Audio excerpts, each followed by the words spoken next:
कल से, जो कल की तारीख है, कल से सख्ती से जी सख्ती से सूबे भर में जो है वो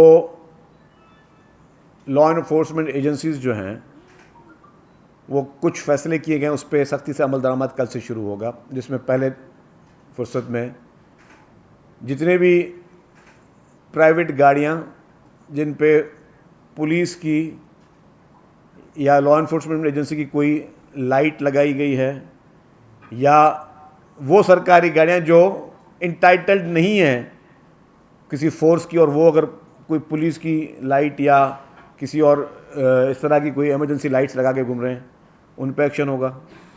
सेकंड नंबर, जो भी टिंटेड ग्लासेस हैं वो सख्ती से उतारे जाएंगे। तीसरे नंबर पे जितनी भी वो गाड़ियां जो कि नंबर प्लेट गलत चला रही हैं, मतलब गलत नंबर प्लेट लगा के बैठे, अनरजिस्टर्ड गाड़ियां किसी और की रजिस्ट्रेशन नंबर प्लेट लगा के बैठे, या वो गाड़ियां जो कि ऐसे नंबर नाम के ज़रिए अपने नंबर प्लेट लगा के बैठे, ऐसे जो कि ऑथराइज या गवर्नमेंट की तरफ इशू हुए नहीं हैं, वो गाड़ियाँ रोकी जाएंगी, वो गाड़ियाँ जब्त की जाएंगी।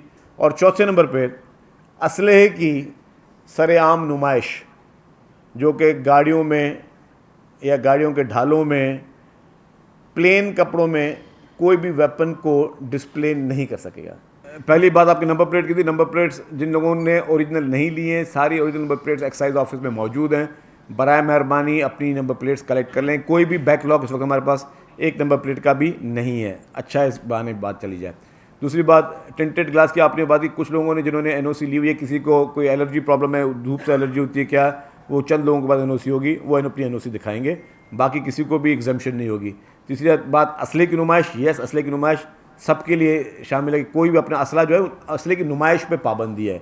अगर आपके पास लाइसेंस वेपन है और आपकी गाड़ी में अंदर कंसील्ड मैनर में पड़ा है तो दैट इज़ नॉट इलीगल। लेकिन अगर आप उसको बाहर दिखा के कोई शो ऑफ कर रहे हो वेपन का, या कहीं पे आप किसी को ओपन दिखा रहे हो, तो उस पर पाबंदी है, बगैर यूनिफॉर्म के अगर पहना हुआ है तो। ये आपका अच्छी सजेशन है कि उन दुकानों पे भी बैन किया जाए जो दुकान ये सर्विस प्रोवाइड कर रहे हैं। इस सजेशन को भी डेफिनेटली हम इनको इनकॉर्पोरेट करेंगे। और वैसे तो पाबंदी तो है ही है, लेकिन जो कोई इसका कलाकार बन रहा है या कोई इसको सपोर्ट कर रहा है या कोई इस तरह की चीज़ बेच रहा है तो उसको भी बैन किया जाएगा। वो एक बहुत ही इज़्ज़तदार खातून, उनका बच्चा एक हादसे में इंतकाल हो गया। हर एक को उसका अफसोस है। उस पर भी लोग ट्रोलिंग कर रहे हैं। यहाँ पे हमारे कोर कमांडर साहब का हेलीकॉप्टर में शहादत हुई, उस पर भी लोगों ने ट्रोलिंग की। मतलब आप ये देखें कि किस हद तक पॉल्यूट किया गया है दिमागों को, जहनों को।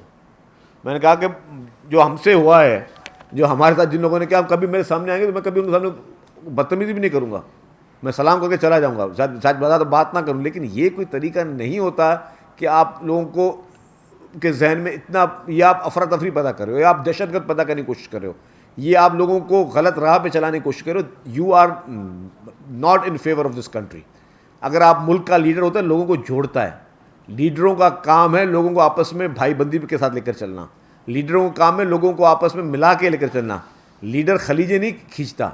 लीडर लोगों को कोई इबरतनाक सज़ाएं नहीं देता। ये कोई कोर्ट अदालत नहीं है कि जो मुझे वोट नहीं देगा उसके बच्चों की शादियां नहीं होंगी, उसके घरों पे हम ये कर देंगे। खुद सज़ाएं दे रहा है बैठकर।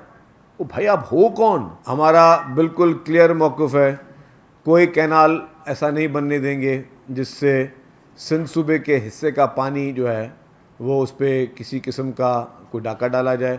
ऐसे हर प्रोजेक्ट की हम मुखालफत करेंगे जिसमें सिंध सूबे की रजामंदी ना हो, और सिंध के लोगों के, सिंध के मज़लूम किसानों के, सिंध के मज़लूम हारियों के जो है उनके हक़ जो है वो गज़ब किए जाएँ। सिंध हुकूमत और पाकिस्तान पीपल्स पार्टी ऐसे तमाम जो है प्रोजेक्ट्स उसकी बड़े ओपनली खुलेआम जो है उसकी मुखालफत करेगी, और जहाँ ज़रूरत पड़ी तो उस हिसाब से जो है सिंध गवर्नमेंट अपने रिएक्शन भी देगी।